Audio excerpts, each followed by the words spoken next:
it is June 11th and time for this week's Friday Funnies. And I need to start off with just one word, unbelievable. After 49 years, the Chicago Blackhawks have won the Stanley Cup, also known as the Holy Grail of professional hockey. Now, for hockey fans in Chicago, this is a dream come true. For the rest of you, probably not so much. But please indulge me in this bit of revelry as we celebrate a week filled with things you don't see every day. For starters, Al Gore's daughter is following in her dad's footsteps.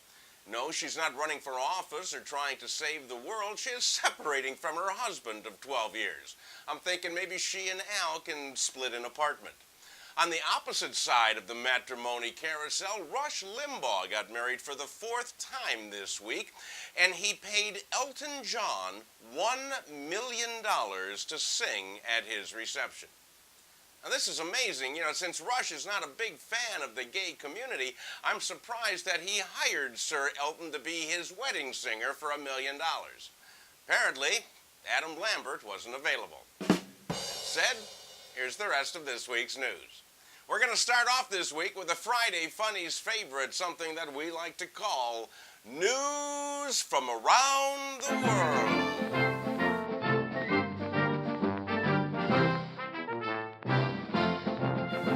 Our first stop this week is London, England, where teenage girls can take a government-funded course to teach them how to wear high heels. This 6-week course is called Sexy Heels, and it teaches the young women how to walk in high heels and how to carry designer handbags. They claim that they're preparing them for the business world, most likely with British Petroleum, because from the sound of it, somebody's going to get screwed. And from here, let's travel down under to Sydney, Australia.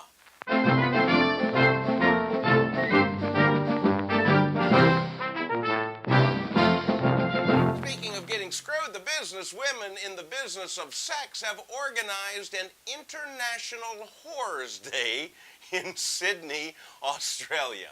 They said they did it to create awareness of the fact that prostitutes are the victims of discrimination. Now, this may or may not be true, but be honest with me here, International Whores Day has to have one of the best parades ever. Finally, let's travel back up to the UK to Edinburgh, Scotland.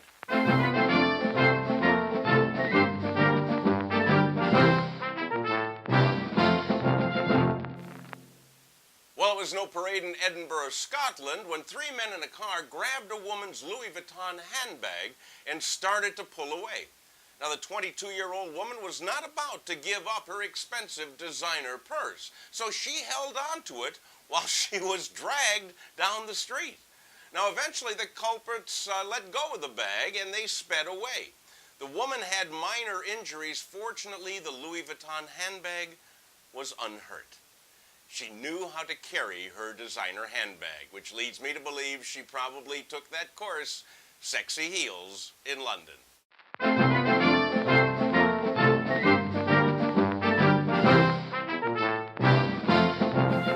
Stop this week brings us back to the good old USA, specifically Buffalo, New York, where a gentleman by the name of Gurninderjit Thandi, I hope I'm pronouncing that correctly. All I know is if you take the letters in Gurninderjit Thandi and rearrange them, you get a dithering gin turd. All right, anyhow, this Mr. Thandi had just received a liver transplant, giving him a second chance at life. So he immediately took advantage of his new liver by getting drunk to the point where he had a 0.56% blood alcohol level. This is about 7 times the legal limit. Then, if that wasn't bad enough, he got in his car, hit a pedestrian, 2 parked cars, and a moving vehicle. He was arrested and he pleaded guilty to drunk driving, to driving without a license, and to leaving the scene of an accident.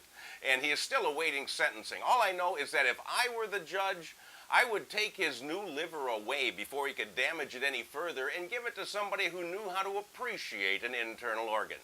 After that, I'd make him legally change his name to a dithering gin turd. Hey, that's all I have for you this week. Just a reminder, it is not too late to order your personally autographed copy of the Everything Barbecue Cookbook. Autographed, of course, by me, and have it delivered in time for Father's Day. The perfect Father's Day gift, you know, if you don't want to spend a lot of money. Hey, that's all I have for you this week. Once again, congratulations, Blackhawks, and I will see you